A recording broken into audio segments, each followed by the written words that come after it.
आज हम पढ़ेंगे DElEd first semester math lesson 3 के बारे में। इसमें दशमलव का जोड़ घटाना गुणा भाग है।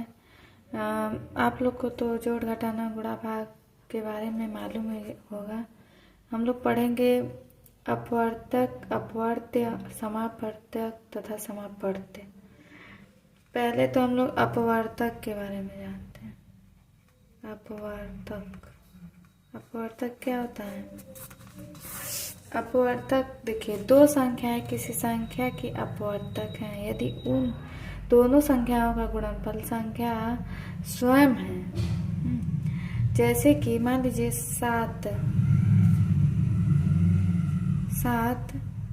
संख्या 56 का अपवर्तक है। 56 का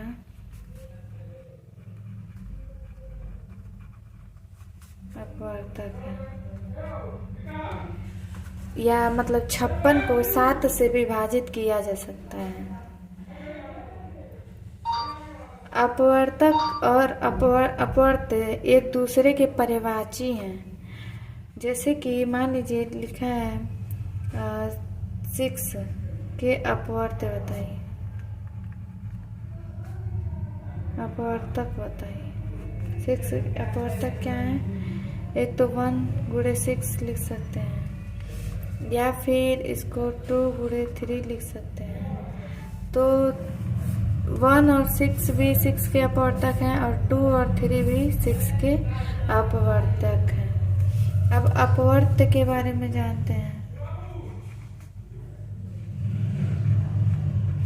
इसका मतलब है गुणज। इसका मतलब गुणज। जैसे कि 15 है, 15 को हम लोग 3 गुणे 5 लिख सकते हैं। यानी ऐसे बोल सकते हैं 3 तथा 5 15 के गुणज हैं। 3 तथा 5 15 के अपवर्त्य हैं। अभी देखिए यहाँ पे बोल दिया जाए 3 के गुणज बताइए। 3 के गुणज, 3 के गुणज कौन कौन से होते हैं? जिसमें 3 का गुणा होता है। जैसे 3 का गुणज 3 हो सकता है, 6 हो सकता है, 9 हो सकता है। ऐसे करते करते जहाँ भी 3 का गुणा हो वही 3 के गुणज हैं। अभी बोल दे 5 के गुणज बताइए। 5 के गुणज जैसे कि 5 हो गया, 10 हो गया, 15 हो गया। ऐसे कितना हो करेंगे तो जिसमें 5 से गुणा करते जाएंगे वो 5 का गुणज होगा। अब लोग इसमें हम लोग समापवर्तक के बारे में जानेंगे। समापवर्तक मतलब होता है समान अपवर्तक। समान अपवर्तक। जैसे कि अब क्वेश्चन पे चलें तो मान लीजिए लिखा है 64, 36 और 24 के समापवर्तक बताइए क्या होंगे।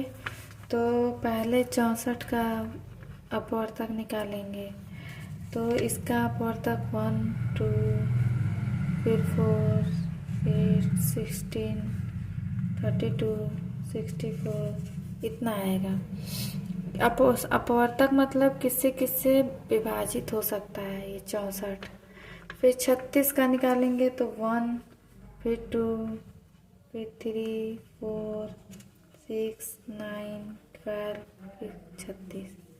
फिर 24 का निकालेंगे तो 1, 2, 3, 4, 6, 8, 12 इतना हो गया।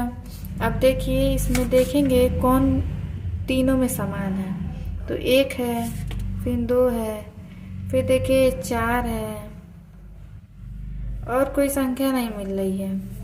तो इसके समापवर्तक क्या होंगे? 1, 2 और 4 इसके समापवर्तक होंगे। अब समापवर्त्य के बारे में जानेंगे।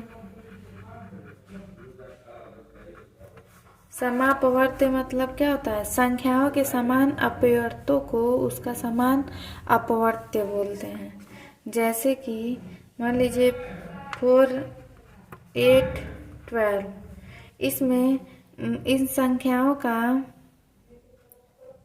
मतलब इसका समान अपवर्त्य बताइए। इसका समान अपवर्त्य कैसे निकलेगा? देखिए 4 है, ये किसके किसके टेबल में आएगा? 4 के टेबल में आएगा। 8 के मतलब 4 का गुणक निकालेंगे तो 8 होगा, 4 होगा, फिर 12 होगा, 16 होगा, 20 होगा, 24, ऐसे ऐसे करते मतलब 4 का गुणक निकाल लेंगे, गुणज। फिर 8 का निकालेंगे तो 8 पहले होगा, फिर 16 होगा,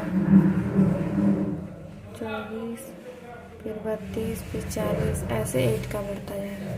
फिर 12 का होगा तो 12 होगा, 24 होगा, 36, 48, 60, ऐसे हो जाएगा। अब देखिए इनमें देखेंगे तीनों में समान कौन है, तो इसमें देखिए तीनों में कौन सा समान है? तो ये देखिए 24 यहाँ भी है, यहाँ भी है, यहाँ भी है।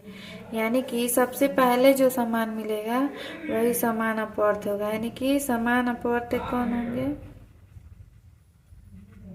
समान अपवर्त्य क्या होगा? 24। बस।